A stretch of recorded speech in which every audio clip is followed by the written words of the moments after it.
So one of the things I'd like to say about prepping resins is that one of the first things you have to do is you have to make sure you get the mold release off of your model. They do not do this at the casters. This is something that you have to do yourself. You usually have to take Ajax, which is a white powder that you mix with water to scrub your pots and pans. Gets rid of grease.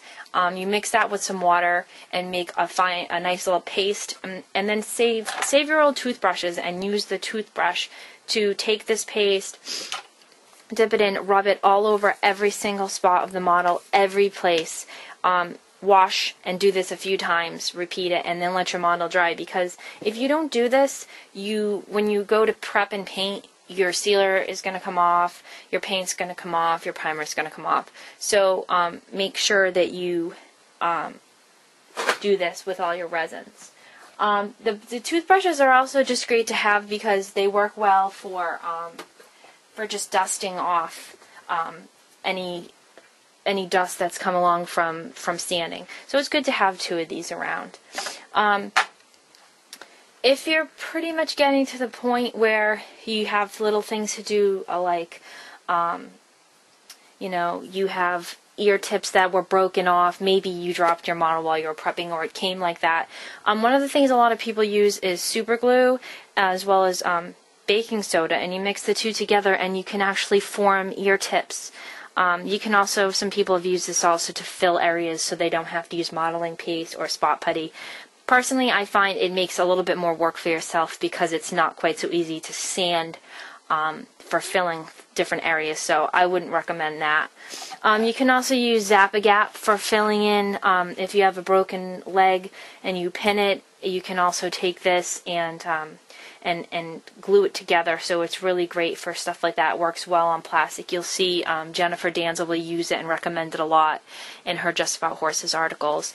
This you can get at your local craft store. I got this one at Michael's, and it runs for a few dollars. The super glue you can also get at Michael's as well as Walmart and a few other places.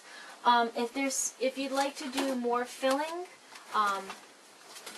especially if you want to do any sculpting, a really, really great thing to have is Epoxy Sculpt, or there's Gapoxio, I believe, as well. It's a two-part compound that you mix together, and you can use this to, it's great if you wanted to fill in this area instead of using the Bondo. You can do that. You can also use it to sculpt manes and tails. I used it to sculpt the mane and tail on this guy who's still got a lot of work to do, but I shaved off his mane and tail with my Dremel tool and used the epoxy to make a new mane. So it's really great to have. This larger set that I got here, this is one of the larger, this is the 2-pound. Each one of these is 2 pound. This one I think ran for about $25. I got it off the Model Horse Exchange auction, but you can also find it in other places as well.